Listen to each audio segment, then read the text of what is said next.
በዛሬ ፕሮግራማችንም መምህር ታዬ ቦጋለ የታሪክ መምህር ናቸው፣ የታሪክ ተመራማሪ ናቸው። እንዲሁም ደግሞ በተለያየ አጋጣሚዎች በሚያደርጓቸው አነቃቂ የሆኑ ንግግሮች ይታወቃሉ።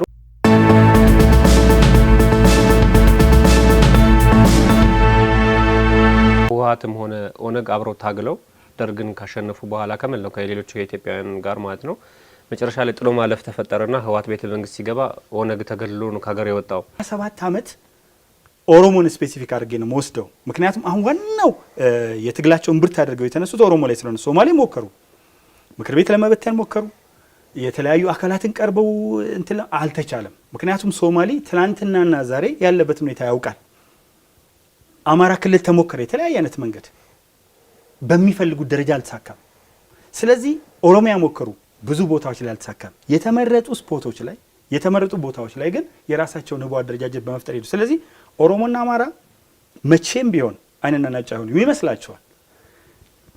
ገፋ እያለ ሲመጣ እኮ ወደ ማን ነው የሚመጣው? ወደ ባለቤቱ፣ ወደ ልጆቹ። ልክ ሩዋንዳ ላይ አይተን ከሆነ በ100 ቀን 800,000 ህዝብ ሲያልቅ ምንድነው የተደረገው? ሁቱ ከሆነ ባልየው ሚስቱ ቱትሲ ከሆነች አንተ ገደላት፣ ካልገደለ ግን ለዘብተኛ ሁቱ ተብሎ ይገደል ነበር። ወደዚህ የሚያመራ መሆኑን ያውቃል። ሌላ አብረን ይኖር ነው አማራና ኦሮሞ ያለው አብሮነት በአንድ እንትን የታሪክ ዳራ የሚገደብ አይደለምና በአጠቃላይ ስትመለከት የሁለቱ መመጋገብ እጅግ አስቸጋሪ መሆኑን ማስተንተን ይቻላል። በሌላ በኩል ደግሞ እነዚህ አሁን ኦነግም ሸኔ ይሁን ሌሎች አካላት አሁን የኦሮሞ ህዝብ እናነቃቃለን፣ ወደ ትግል እናስገባለን፣ መብቱን እናስከብራለን ብለው የተለያዩ ስራዎችን ይሰራሉ። በተቃራኒው ደግሞ ኦሮሞ ገፊ ነው፣ ኦሮሞ ገዳይ ነው፣ ኦሮሞ ጨቋይ ነው፣ ኦሮሞ እንደዚህ አድርጎ አፈናቀለ፣ ኦሮሞ በአንድ ሌሊት ቤት አቃጠለ ያስባሉ። እንዴት ለዛ ህዝብ ታጋይ ሊሆኑ ይችላሉ? ራሳቸው እንታገልልሃለን የሚሉትን ማህበረሰብ በኢትዮጵያውያን እያስጠሉ በኢትዮጵያውያን እንዲገፋ እያደረጉ የተለየ ስዕል እንዲሰጠው እያደረጉ መጣበቅ ቄሮ የሚባለውን ስም ሲሰማ ሰው እንዲደነግጥ የትግል አርማ መሆኑ ቀርቶ የወጣቶች የትግል እንቅስቃሴ መሆኑ ቀርቶ ሰው እንዲደነግጥ የረብሻ ቡድን እንደሆነ አድርጎ እንዲሰማው በማድረግ እንዴት ነው የህዝባቸውን ትግል ሊያስቀጥሉ የሚችሉ? እንዴት እነዚህ ሰዎች ከኦሮሞ ማህበረሰብ ነው የወጡ ሊባሉ የሚችሉት በሚል ይገለጻልና እዛ ላይ ያለው አስተያየት ምንድነው? እርሶ እንግዲህ ኦሮሞ ላይ ምን እያደረጉ ነው የሚለውን ነገር ደግሞ ማንሳት ያስፈልጋል። በአንድ በኩል ኦሮሚያ ውስጥ የኦሮሞ አመራሮች ልዩነት የላቸውም። የሚታገሉበት ዓላማ ትክክለኞቹ ለወያኔ ተገዝተው ከነበሩት በስተቀር የኦሮሞ ህዝብ ከሌላው የኢትዮጵያ ማህበረሰብ ጋር አብሮ በእኩልነት በአንድነት በሰላም መንፈስ እንዲኖር ነው። 42 የኦሮሞ አመራሮች እኮ ተገለዋል። ለኦሮሞ እታገላለሁ የሚል ድርጅት የኦሮሞን መብት የሚያስከብረው በስልጣን ላይ ያለውን ኦሮሞ በመግደል ነው ወይ? ሁለተኛ ቅድም ያነሳሁት ከ770 ያላነሱ ንጹሃን ዜጎች 40% ከተጠናው የወለጋ ክፍል ብቻ ገለዋል። ከ1440 በላይ አቁስለዋል። የፖሊስ አባላትን በተለያየ ጊዜ ገለዋል። ፖሊሶች የተገደሉት እኛ አካባቢ ከ20 እስከ 24 ዓመት እድሜ ያላቸው ናቸው። እነዚህ ኦሮሞ ልጆች ናቸው። የኦሮሞን ደህንነት የኦሮሞን ሰላም ለማስከበር የወጡ ናቸው። የኦሮሞ ታጋዮች ናቸው ብንል ኖሮ ባንኩ የማን ነው? 60% የኢትዮጵያ በጀት በህዝብ ብዛት ስለሆነ ሜዳው ለኦሮሚያ ነው። አሁን ባለው አጠቃላይ አወቃቀር 25 እጅ በክልሉ ኋላ ቀርነት ነው። 15 እጅ ከገበያ አሰባሰብ ከመሳሰሉት ጋር ተያይዞ ነው። ስለዚህ እያንዳንዱ ውድመት ያውን ቀጥታ ኦሮሚያ ላይ ሲሆን ሌላም ቦታ የሆነው ነገር ኦሮሚያን ይነካዋል። የትኛውም የኢትዮጵያ ክፍል ላይ ያለው ውድመት የኦሮሚያን ኢኮኖሚ ይነካል። ነገር ግን በቀጥታ የኦሮሚያን ባንኮች 17 ሲዘርፉ ከማን ነው ፕሮፖርሽናሊ በኢትዮጵያ ህዝብ ብንሄድ የምናገኘው ነገር ይሄንን ነው። ጤና ጣቢያ ላይ በተጨባጭ ነው የምነግርህ። ጤና ጣቢያ ላይ ነው የኦነግ ሰራዊት ሄዶ ያረፈው። ሰዎች የሚወልዱበት የሚታከሙበት ቦታ ላይ አጠቃላይ ይጠቀም የነበረው ስልት የሽብር ስልት ነው።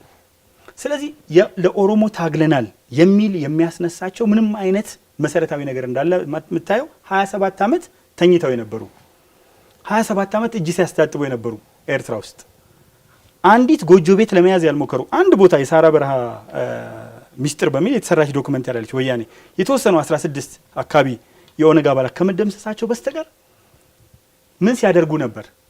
በደኖ ሂንቁፍቱ ከወያኔ ጋር ሆነው ሁለቱ መካከል ነው የሚንጠለጠለው። ገዳዩ ማን ነው የሚለው እስካሁን እንቆቅልሽ ነው። ወተር ሀረርጌ በተለያዩ ቦታዎች ቅድም ያነሳዋቸው ነገሮች በሙሉ ሲያደርጉ ነበር። ስለዚህ ለኦሮሞ የሚታገል ሰው ኦሮሞማን ያውቃል። መጀመሪያ ኦሮሞነት ማለት ኦሮሞማ ማለት ገዳ አለው።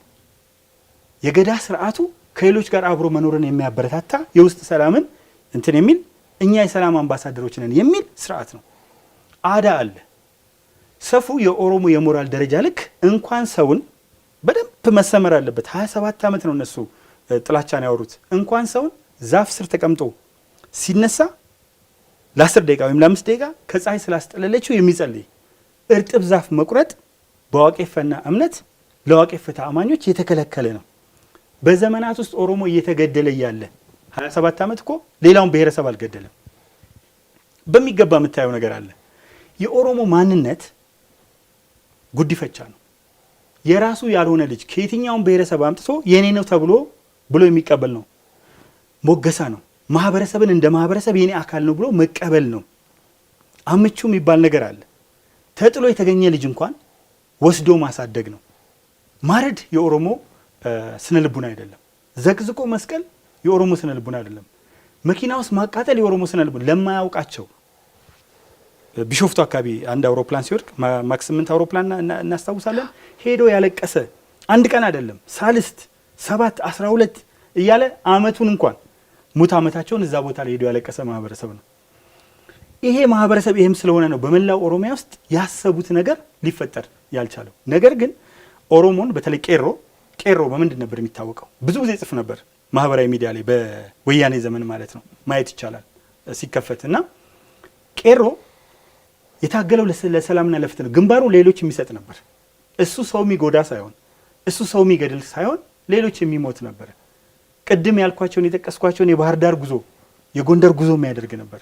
አብሮነቱን የሚገልጽ ነበር። ወጥቶ በሰልፍ የሚቀበል ነበር ሌላውን ማህበረሰብ። ቤንሻንጉል ጉምዝን ተቀብሏል ቢሾፍቱ ላይ በሚገርም ሁኔታ መርህ አልባ የጎንዮሽ ጉድኝት እየተባለ ግን የሚገርም ነገር ያደርግ ነበር። ስለዚህ የኦሮሞ ማንነት የኦሮሞ ስነ ልቡና ዝም ብለን እንመልከተው። ኦሮሞ እኮ ጋብቻ ከየትኛው ማህበረሰብ ጋር በኢትዮጵያ ውስጥ የሚጋባ ኦሮሞ ነው። በዋነኛነት ከአማራው ጋር ተጋብቷል። በየከተሞቹ ሄደውን ዛሬ የሚገደሉት ሰዎች ከአንድ ቤት 5 ከአንድ ቤት 3 ከአንድ ቤት 2 በአሰቃቂ ሁኔታ የሚገደሉትን ሰዎች ብትጠይቃቸው እድር አብረው የሚበሉ የኦሮሞ ወንድማቸውን አስከሬን የተሸከሙ የገነዙ ማህበር አብረው የሚሄዱ አራሾች ከሆኑ አብረው ወንፈል ጅጌ ደቦ ብለው የሚሰሩ እቁብ የሚጣጣሉ አብረው ቁጭ ብለው እየተሳሳቁ የሚበሉ ሰዎች ነው። እስቲ ሰከን ብሎ ይሄ ወጣት ቢያስብ ለምን እየሮጠ ሄዶ ያንን በመግደሉ ምን ታተርፋለ ቢባል እንኳን ግን ምንድነው አላማው? አላማው ላይ ነው መሄድ ያለብን። አላማው ሀገር ማፍረስ ነው። ኢትዮጵያ ማትፈርስ ቢሆንም ብዙ መስዋዕትነት ሊከፍሉ የተዘጋጁ ልጆቿ በዘመናት ውስጥ እንኳን ከውስጥ የተወሰኑ ርዝራዦች ቀርቶ ታዋቂ ከሚባሉ ዓለም አቀፍ ኃይሎች ጋር የሚዋጋ ኃይል በዓለም አቀፍ ደረጃ ሄዶ ሰላም የሚያስከብር ኃይል የራሱን ሰላም ማስከበር የሚያቅተው መከላከያ የለም። እንኳን የራሱን ሰላም ከውጭ የሚመጣን ጥቃት የሚከላከል የጀግኖች ልጅ ነውና ዝም ብለህ ስትመለከተው አላማው ግልጽ ያለ ነው። በመግደል ሽብርተኝነት አንዱ መልኩ ምንድነው? መንግስትን እጁን ጠምዝዞ የፖለቲካን አላማ ለማሳካት ይላል የሽብርተኝነት ዲፊኒሽን ሰላማዊ የሆኑ ዜጎችን ኢኖሰንት ሲቪሊያንን መግደል ነው። ስለዚህ በሱ ውስጥ በሚገባ አድርገን አስቀምጠን ብናየው ነው የበለጠ መልሱን ልናገኝ የሚችለው። ባጭሩ አንድ የሚነሳ ነገር አለ ምናልባት ጨምረው እንዲገልጹት። እነዚህ ሰዎች ከጀርባ ለአመታት ይዘውት ደብቀውት የነበረ ፍላጎት አላቸው። ያ ፍላጎታቸው አንደኛ ሀገርን ማፍረስ ነው፣ ሁለተኛ ኦሮሚያ መገንጠል ነው። ይህን ለማድረግ መጀመሪያ ስራ መሰራት አለበት። አሁን ኦሮሞ እኔ በሀገር አቀፍ ደረጃ ውክልና አለኝ፣ ጥሩ የሆነ ሰላማዊ እንቅስቃሴ ማድረግ እችላለሁ የሚል ስሜት እንዳይሰማው በማድረግ ሌላው ህዝብ ኦሮሞ መጣብህ፣ መስኮቱን ሊሰብር ነው፣ መኪና ሊሰብር ነው፣ ሊያፈናቅልህ ነው፣ እንዲህ ሊያደርግ ነው ብሎ ሌላው ሰው አንደኛ ኦሮሞን ህዝብ እንዲጠላ እንዲፈራ ማድረግ፣ ራሱ የኦሮሞ ህዝብ ደግሞ መለስ ብሎ ደግሞ ሲመለከተው በገዛ ሀገሬ ላይ ተገፋው ተጠላው ለምንድን ነው የሚልና ኢትዮጵያ በቃችኝ ብሎ የመገንጠል ስሜት እንዲመጣ ዳግሚያችንን ፍላጎታቸውን ለማሳካት ሲል ራሱን የኦሮሞን ህዝብ ተጋላጭ አድርገው ተበዳይ አድርገው የሞቱም የሁሉም ነገር ቀማሽ ያደረጉት ነው በሚል ይገለጻልና እቺ የመገንጠል ነገር ተመልሳ ልትመጣ ይሆን እንዴ አይነት ነገሮች የሚሰሩት በሚል ይነሳል። እንግዲህ ዋናው አላማ አገር ማፍረስ ነው ካለን አገር የምትፈርስባቸው የትኛውንም አይነት መንገድ ከመጠቀም ወደ ኋላ አይሉ። ለምሳሌ የሚመጋገቡ አሉ። አማራ አባት ሀገር ብለው የሚነሱና ኦሮሞን ስሜት ውስጥ የሚከቱ ነገሮች የሚያደርጉ የሚከፈላቸው የማህበራዊ አንቂዎች ሳይሆኑ ማህበራዊ አደንዛዦች አሉ። ስማቸው የሶሻል አክቲቪስት ማህበራዊ አንቂ ነው፣ ግን ማህበራዊ አደንዛዦች አሉ። በትግራይ አካባቢ ስሜትን እያቀጣጠሉ በሁለቱ መካከል እየገቡ ይሄዳሉ እና ትግራይ አካባቢ በግልጽ በይፋ እየተነገረ ያለ ትግራይ መገንጠል አለባት የሚል ፓርቲ እውቅና ተሰጥቶት እየተንቀሳቀሰ ነው። እውቅና ተሰጥቶት ትግራይን እንገነጥል። ነገር ግን የትግራይን ስነ ልቡና ከኦሮሚያ ጋር ማያያዝ እንችላለን። ኦሮሚያም ስንመጣ መገንጠል የሚለው አጀንዳ በታዋቂዎቹ የኦሮሞ እንትኖች የኦነግ አባላት ጭምር ድሮ የተረሳ አጀንዳ ነው። በነ ኦቦ ዳውድ ኢብሳ ራሳቸው አሉ፣ ኦቦ ሌንጮ ለታ፣ ኦቦ ሌንጮ ባቲ፣ ኦቦ ያው የተለመደ ስለሆነ ነው አቶ ነው በአማርኛ ስለሆነ የተወያየን ያለ ነው። ኦቦ የሚለው ነገር ተደጋግሞ ሲመጣ እኔም ተሳሳትኩበት በአማርኛ ስለሆነ ውይይቱና እነዚህኞቹና የኦሮሞ አጠቃላይ ማህበረሰብ መገንጠል የምትችለው እኮ መገንጠል የሚችል ነገር ዳር የተቀመጠ ነገር ሲኖር ነው። ብቻውን ተቀምጦ ወይ በወንዝ ወይ በሆነ ነገር ተከልሎ ለረጅም ጊዜ ለምሳሌ ኤርትራ 50 ዓመት በጣሊያን ስር ነበረች፣ 10 ዓመት በእንግሊዝ ስር ነበረች። በተለያየ ጊዜ የነበረ የራሱ የሆነ ታሪካዊ ነገር አለው። ከዚህ ጋር አንቀይርም ብለው ዜግነቱን ሙሉ በሙሉ የቀየረ ሰው ነው። ሁለተኛ ልጁን አሁንም ጭምር ውጭ እኮ ነው የሚያስተምረው፣ በአሜሪካዊ ዜግነት ውስጥ ነው የሚኖረው። ከኢትዮጵያ ስነ ልቡና ተለይቶ ወጥቷል። እዚህ ጋር ሆኖ ነው ትግል ፊት ለፊት ሆነ ህዝብን እየመራህ ፕሮግራም ቀርጸህ ፖሊሲ ቀርጸህ ስትራቴጂ ሄደ የኦሮሞን ህዝብ ስነ ልቡና ይዘ ስነ ልቡናው ምንድን ነው? አሁን ጀዋር እና ቡድኑ፣ ኦነግ ሸኔና ቡድኑ፣ ብልጽግና ውስጥ ያሉ አመራርና ቡድናቸው የትኛው ነው ኦሮሞን የሚመስለው? መጀመሪያ ለኦሮሞ ይታገላል ለማለት ማን ነው ኦሮሞን የሚመስለው? ኦሮሞ ገዳይ ነው ወይ? አይደለም። ጀዋር ግን አስገዳይ ነው። ይሄ እኮ ዛሬ አይደለም የተናገርኩት፣ አጫሉ ከመገደሉ በፊት አይደለም፣ በተለያየ ሚዲያ ነው ያልኩት። ተከበብኩ ብሎ እንደገና እየቀሰቀሰ እኮ ያስገደለ ሰው 97 ሰዎች አስገዳይ ነው። በእያንዳንዱ ጊዜ ሄዶ የሚያደርጋቸው ንግግሮች ስሜት ውስጥ ወጣቱን ከመክተት ጥላቻና ቁርሾን ማምጣት ካልሆነ በስተቀር ኦሮሞ እኮ ሲወስን እንኳን ዱቢን ሀቡልቱ ነገሩ ይዋ ሊደር ብሎ ነው። እና አንድ የሚባል ነገር አለ። አሁን ማን ነው የሚጠቀመው? እና ትልቁ ነገር ምንድነው ኦሮሞ ውስጥ የሚፈጥሩት ብለን ስናስብ አሁን ዶክተር አብይን እንውሰድ። ኦሮሞ አይደለም የሚልም ነገር አምጥተው ነበር። ምንድነው አላማቸው? ዶክተር አብይን እኮ ህወሓት ኦሮሞ ነው ብላ ተቀብላ፣ እነ ጀዋር ኦሮሞ ነው ብለው ተቀብለው እራሱ ባለቤቱ የኔን ኦሮሞነት ከኔ በላይ የሚናገር ሰው የለም፣ እኔ እኮ ነው የምመርጠው፣ እኔ ነኝ ማንነቴ መናገር የምችለው። ኦሮሞ ተብለው የሳይንስና ቴክኖሎጂ ሚኒስተር ሆነው፣ ኦሮሞ ተብለው ኢንሳን መርተው፣ ኦሮሞ ተብለው የኦሮሚያ ምክትል ፕሬዚዳንት ሆነው ከነ ጀዋር ጋር ጀዋር እያደነቃቸው የኦነግ አመራሮች እያደነቋቸው የነበሩ ሰው ኦሮሞ ተብለው ጠቅላይ ሚኒስትር ሆነው ኦዴፓን ወክለው ዛሬ ላይ ተነስተው ኦሮሞ አይደሉም ማለት ለምንድን ነው? የኦሮሞን ስነ ልቡና ስለሚያንጸባርቁ ነው። አሁን ኦሮሞ አቃፊ ነው እንላለን፣ እነ ጀዋር ገፊ እያደረጉት ነው። ግን ኦሮሞ አይደለም። ደስ የሚለው ነገር እሱ ነው። ከኦሮሞ ውስጥ የወጡ ተከፋዮች፣ ምንደኞች። ስለዚህ ኦሮሞ ማን ነው የሚመስለው? ኦሮሞ ቀደም ያልኩት ነው። ገዳ ምንድን ነው? ሰዓት የለንም ተነትነው ነበረ። ኦሮሞነት ራሱ ምንድን ነው? እንግዲህ እነዚህ ሰዎች ኦሮሞ ይጋባል፣ ተጋቡ። ኦሮሞ ይዋልዳል፣ ተዋለዱ። አሁን የኦሮሞ ማንነት ኦሮሞ ከሌላው ጋር አይዋሃድ የሚሉ ሰዎች ለምሳሌ ጸጋዬ አራርሳን ብንወስደው አውስትራሊያ ተቀምጦ የሚበጠበጠው ሰው ከመላው እኮ የዓለም ሕዝብ ሊያገባ ከደረሰው 1 ቢሊዮን ሕዝብ የጎንደር ልጅ ናት ሴት መርጦ ያገባው። ተፋቱ ከወለዱ በኋላ ከዛ በኋላ ደንበኛ የአማራ ጠይ ሆኖ መጣ። በአንድ ጋብቻ ላይ ተመስርቶ በተፈጠረ ነገር የአንዳንድ ሰዎች ስነ ልቡና እኮ በጣም ይቅርታ አድርግልኝና አይኮኖክላዝም ይባላል። መውረድ አለበት። የወረደ ስነ ልቡና ነው ያላቸው። እንዴ ዶክተር አብይ መተው ምንድን ነው ያሉት? ትግራይ ሄዱ ሞተርና አሉ። አማራ ክልል ሄዱ የዘመናት እንትን አሉ። ሶማሌ ክልል ሄዱ እነ ኡመር ተመተረና አንስተው ተናገሩ። በመላው ኢትዮጵያ ኢትዮጵያዊ መስለው ነው። ምክንያቱም ዶክተር አብይ ኢትዮጵያን ነው የሚመሩት እኮ። ብልጽግና የሚመራው ኢትዮጵያን ነው፣ ኦሮሚያን ብቻ አይደለም። ከ80 በላይ ማህበረሰብ ነው የሚመራው። አክት ማድረግ ያለበት እንደ 80 ማህበረሰብ። እንደውም ብልጽግና ውስጥ ያሉ የኦሮሞ አመራሮች እንደ ኦሮሞ ነው አክት እያደረጉ ያሉት። ማድረግ የነበረባቸው እንደ ኢትዮጵያዊ፣ ሁሉንም ኢትዮጵያዊ። ፌስቡክ ገጻቸው ላይ የሚጽፉት ኦሮምኛና አማርኛ ነው። በሚሄዱበት ቦታ ንግግር የሚያደርጉት በኦሮምኛና በአማርኛ ነው። ኦሮሞ ለመጀመሪያ ጊዜ ቅድም ከገለጽኳቸው ነገሮች ተነስቶ ትክክለኛ ራሱ የሚመራው ምክር ቤት፣ ራሱ የሚመራው አስፈጻሚ፣ ራሱ የሚመራው ህግ ተርጓሚ ያገኘው አሁን ነው። እያወደሙ ያሉት እነ ዶክተር አብይ እየተከላከሉ እነሱ እያወደሙ ያሉት እኮ ትምህርት ቤት ነው። ማን ነው የሚማርበት? የተማረው ኃይል ለማን ነው የሚሰራው? ስለዚህ የኦሮሞ ስነ ልቡና የሚባል ነገር የማን ስነ ልቡና ላይ ያላቸው የሎርድ ሬዚስታንስ አርሚ የሚባል ነበር። በክርስቲያን ስም የሚቀሳቀስ የሰው ስጋ ጭምር የሚበላ እነ አይሲስ አሉ፣ እነ አልሸባብ አሉ፣ ከእስልምና ጋር ማሄዱ ሙስሊሞችን የሚገሉ እነዚህ ናቸው እነሱ።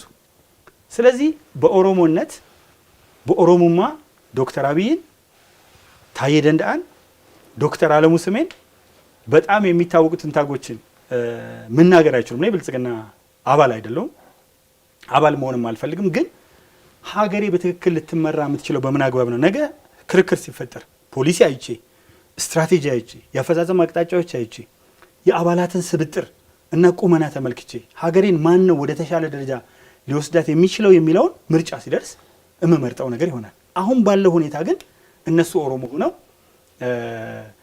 ሰው ኦሮሞ የሚያርድ ኦሮሞ፣ ኦሮሞን የሚያቃጥል ኦሮሞ፣ የኦሮሞ አመራሮች የሚያጠፋ ኦሮሞ፣ የኦሮሞን ንብረቶች የሚያወድም ኦሮሞ በሌላው ዘንድ ጥርጣሬ ውስጥ እንዲያድርበት የሚያደርግ ኦሮሞ አይደለም። ኦሮሞነት እኮ የኦሮሞ ስነ ልቡና ነው የሚገልጸው። ባልሆነ ስነ ልቡና ውስጥ ገብቶ አማራ ነኝ ቢል አይሆንም። አማራ መምሰል አለበት። የአማራን ወግ፣ ባህል፣ ልምድ፣ እምነት። የኦሮሞ እምነት ምንድን ነው? 3 ነው በዋነኛነት ክርስትና፣ የሚያየውን ወንድሙ የማይወድ እግዚአብሔርን አይወድም፣ ቀኛችሁን ሲመቷችሁ ግራችሁን ስጡ የሚል። እስልምና ዘረኝነት ጥንብናት፣ ነቢዩ መሐመድ ትልቁ ጥንብናትና ተዋት የሚሉ። እስልምና በራሱ የሰላም ሃይማኖት፣ ዋቄፈና እንኳን ሰው ዛፍ የማይቆርጥ ለእንስሳት ውጭ ላይ ውሃ የሚያስቀምጥ። የት ውስጥ ናቸው እነዚህ ሰዎች? ስለዚህ ኦሮሞንን ለማለት ኦሮሞ መሆን ያስፈልጋል። ነኝ በማለት እኮ ኦሮሞነት አይመጣም። ኦሮሞነት ጥላቻ ነው እንዴ? ኦሮሞነት ጸብ ነው እንዴ? አሁን ኦሮሞ ሆነው ወደ ተለያየ ሰው እንትን የሚሉ ጎበና ይላሉ። አያውቁትም ጎበና። ኦሮሞነት ሌላው አልፎ መስዋዕት ነው። ኦሮሞነት ለሀገር መውደቅ ነው። ኦሮሞነት እግር ላይ ወድቆ ሌላውን ማዳን ነው እንጂ መግደል አይደለም። ኦሮሞነት ስጋት መሆን አይደለም። ማፈር ያለብን እኮ እኛ ነን። ሌላው ክልል ሰዎች ሄደው ኢንቨስት እያደረጉ ማን ነው ኦሮሚያ ሄደው አሁን ኢንቨስት የሚያደርገው? በዚህ ባለው ሁኔታ የኦሮሞ ጠላትነት ነው። ዛሬ ወጣቱ የመጀመሪያው የኦሮሞ ችግር መፍትሄውንም ጭምር ማስቀመጥ ስላለብን የኦሮሞ የመጀመሪያው ችግር የኑሮ ውድነት ነው።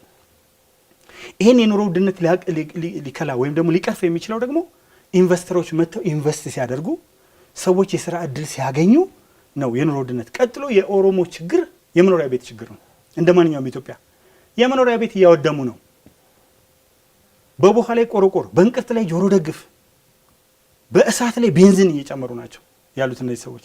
ስለዚህ ኦሮሞነት ቅድም ያልኩት ነገር ነው እኮ የሚመጣው። አሁን ስራ ተጨማሪ ስራ ሊፈጠር ሲገባ እንደገና ግንባታ ሊጀመር ነው። ምን ማለት ነው?